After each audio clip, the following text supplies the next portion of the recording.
Be a leader. How to change people without giving offense or arousing resentment. Part 4 of How to Win Friends and Influence People by Dale Carnegie. Let's talk about it.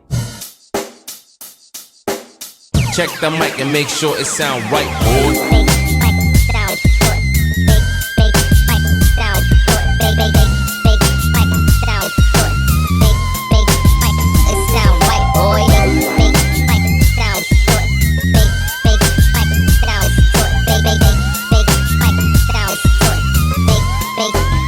It sound right, boy. What's up, y'all? Welcome back to the Richest Steve in Atlanta. Today we're back with the last part 4 of How to Win Friends and Influence People by Dale Carnegie.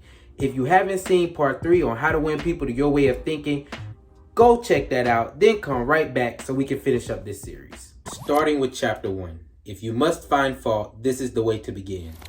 Principle 1. Begin with praise and honest appreciation. Basically, if you had a deep cut, you wouldn't just pour alcohol straight on it. Why? Because that would only bring you pain. Instead, you would first numb it, then stitch it up. That way, it can heal properly. The same thing applies if someone's at fault for doing something that you just don't agree with, approve of, or you know that there's a better way to complete that task. Begin with praise at the good points. That way, it'll be easier for them to listen and learn from the negative points afterwards. Chapter 2. How to criticize and not be hated for it. You really have to get creative with this one. So first try by setting the example for the other person to follow. But you have to make sure you point it out to them without directly saying, see, this is how it's done. On the other hand, most of us are just used to being direct when it comes to pointing out other people's problems. We just need to learn how to be indirect about it. So of course you always start with praise. Here's where we mess up though. We use this formula right here. Praise but a negative to equal a positive. As soon as you use that but, you instantly became disingenuous about all the praise that you just gave, and you're pointing directly at that negative. Instead, you need to replace that but with and. For example, let's say you have a sandwich shop and you need your new employee to work faster. You could come at them the wrong way by saying, hey, you've been doing great work, but I need you to make sandwiches faster. Or you can come at them the right way. Hey, you've been doing great work, and I know as you gain more experience, you'll be able to make sandwiches faster. By doing this, you're able to indirectly point to the fact that they need to work faster. And in the end, you'll probably get a faster worker. Chapter 3. Talk about your own mistakes first. Principle 3. Talk about your own mistakes before criticizing the other person. This is the exact same as the I remember when I was your age speech you get from your grandparents. Whenever someone isn't living up to your standard, remember where you were when you were their age or at their stage in life. Right now, you're in a leadership position, so by pointing out that you two made mistakes when you were in their shoes, that will allow them to see that they're not isolated in their mistakes.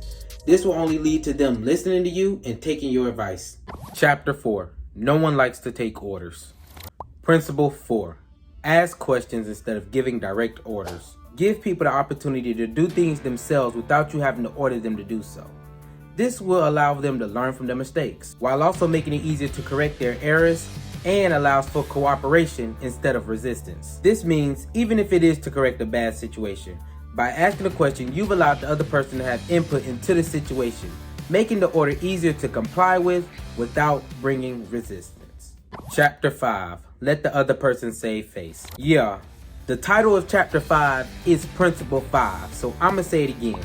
Let the other person save face.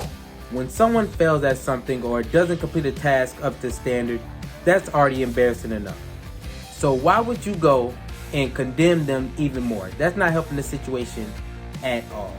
All you're doing is hurting their pride and destroying their ego by causing them to lose face. In the end, the person will resent you and be no good to the mission that you're trying to complete.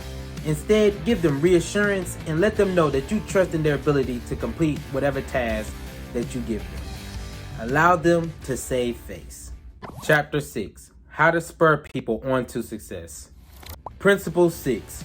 Praise the slightest improvement and praise every improvement. Give people their recognition and do it by making your praise specific. This makes it feel sincere instead of something that you're just doing just to make the other person feel good. By using praise instead of criticism, you will inspire people to improve themselves. This is because we all love to be recognized and to receive praise. In the end, the good things will begin to reinforce themselves while the bad things begin to disappear. Chapter 7. Give a dog a good name. Principle 7. Give the other person a good reputation to live up to. What do you do to a person who's known for having great work but they begin to slack off? Well, you give them the reputation of the person that they used to be. This even works if you want to get someone to move up to the next level. Give them a reputation of the person that you want them to be, and then they'll begin to take on those characteristics. This has pretty much been me for any top leadership position that I've ever held. In high school, I didn't want to be the captain of my wrestling team, nor did I want to be the bacheloress of the Zeta Delta Delta chapter of Omega Psi Phi Fraternity Incorporated, but I was given the reputation of being a leader, and if I could say so myself, I did a great job. Chapter 8. Make the fault seem easy to correct. Principle 8. Use encouragement. Make the fault seem easy to correct. If you tell people they're dumb, stupid, or they're not naturally gifted at something, the only thing you're doing is killing the spirit within them, and they won't improve at all. So, do the opposite. Give them encouragement. Give them reassurance. Let them know you have faith in their ability to complete that task. But the key is, let them know that it will be easy for them to do. Oh man, you smart enough. It'll be like counting 1, 2, 3. It's easy for you. Then they will improve. Chapter 9. Make people glad to do what you want. Principle 9. Make the other person happy about doing the thing that you suggest. Now there are steps to this. First, be sincere and do not promise anything that you can't deliver. Then, forget about any benefits that will come to you and only think about the benefits that will come to the other person. Second, match those benefits to the other person's wants. And third, whenever you make a request, always put it in terms of the other person benefiting. If you made it this far, do me a favor, like, subscribe, and leave a comment. Also, remember the principles from Be a Leader, How to Change People Without Giving Offense or Arousing Resentment. Principle 1. Begin with praise and honest appreciation. Principle 2. Call attention to people's mistakes indirectly. Principle 3. Talk about your mistakes before criticizing the other person. Principle 4. Ask questions instead of giving direct orders. Principle 5. Let the other person save face. Principle 6. Praise the slightest improvement and praise every improvement. Principle 7. Give the other person a fine reputation to live up to. Principle 8. Use encouragement. Make the fault seem easy to correct. And Principle 9. Make the other person happy about doing the thing that you suggest. To end this off, I just want to say thank you to everyone who watched all 4 videos to this 4-part series. We made it through. Just as a disclaimer though, you won't get a favorable reaction that every single time you try to implement one of the principles that you've learned from How to Win Friends and Influence People by Dale Carnegie. The thing is, as long as you're trying to improve your communication, that's all that matters. Thank you for watching. I appreciate you for tuning in. Peace, love, and riches. I'm out.